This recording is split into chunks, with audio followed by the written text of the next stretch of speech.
Good morning. Thank you for coming. My name is Michelle Blandford, and I'm the owner of All Over Creations Bakery. I wanted to give you a little bit of history about myself and how I got started in my current profession. I was originally an assistant manager at a local credit union. I worked there for almost 11 years. I loved what I did, but the climate had changed, and I realized that that wasn't something for me any longer. So I unexpectedly resigned and kind of bounced around to figure out what it is that I wanted to do with my life. I applied for jobs anywhere from childcare to business development. I applied for retail positions, and I realized that none of those jobs were what I wanted to do. So in the meantime, I found myself getting up at 3 a.m., trying different cake techniques, going on YouTube watching videos, taking classes, and I realized that's truly where my passion was and where what my fire is. My husband thought, you need to open your bakery. Well, I'm thinking, maybe not the best thing to do. You know, it costs money. What are we gonna do about insurance? Things like that. But he convinced me to at least think about it. On my 40th birthday, I had a head-on collision with a fire truck. Fortunately, I did not get hurt, but that made me truly realize that it was time to make some changes in my life, to do things that I enjoyed, because at any moment that could have changed. So I headed strongly down the path of opening a bakery. I took classes from SCORE. I drove around town looking for buildings. I talked to realtors. I talked to contractors to find out what it would take to open up my own facility. Well, working in the business world, especially in banking, I realized it takes a lot of money to do that. So unfortunately, at this time I was unable to get funding. So I had to look at alternative ways to make my dreams come true. With that, I was able to find the 101 Co3 space for shared office space, which is wonderful. And I also found a shared kitchen, which allows me to do what I want to do without having the complete responsibility of full-time rent, utilities, and office space that I may not be using because I haven't quite built my business the way that I want it to yet. So with that, I'm now licensed as of June 1st through the state of Michigan. I have an agriculture license, which allows me to sell wholesale and retail. So you may find me on some of your grocery store shelves eventually if I'm able to get that far. So my husband and I are risk takers. We believe in going out trying to get what we want. Sometimes it's worked out for us, sometimes it hasn't, but we've learned that unless you try, you'll always fail. So this is where I am right now. I do a lot of business development. I'm out just driving up and down the streets, pounding the pavement, trying to grow the business. Some of the things that I've done recently are festivals. I just recently did the Circle City Classic down in Indianapolis. I did a women's conference last night.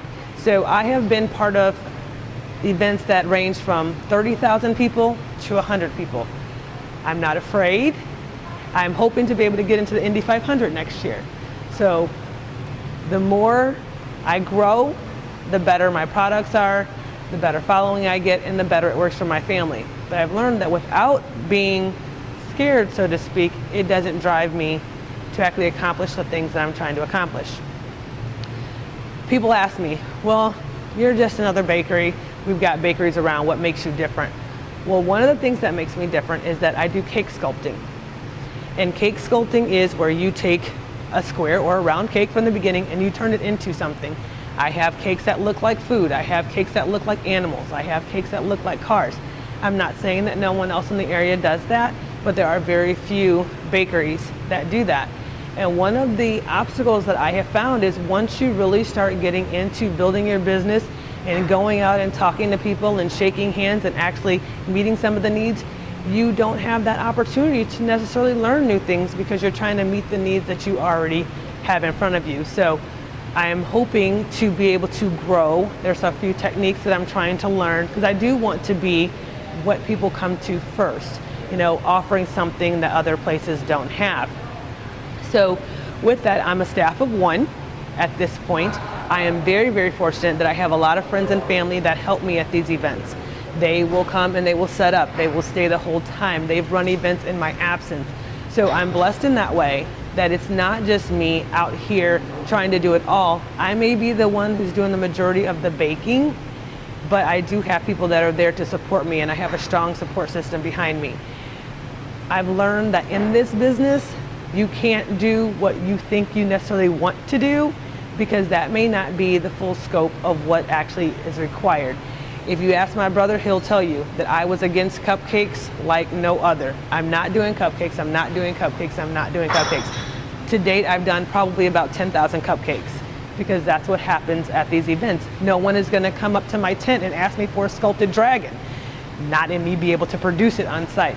So right now, I'm just trying to get my product in as many people's hands as I can, to where then they remember the taste of what I had, and then come to me for additional needs that they may have, either with, cupcakes for a luncheon, or maybe they're looking at a 60th anniversary cake for their parents, or a corporate cake for an event.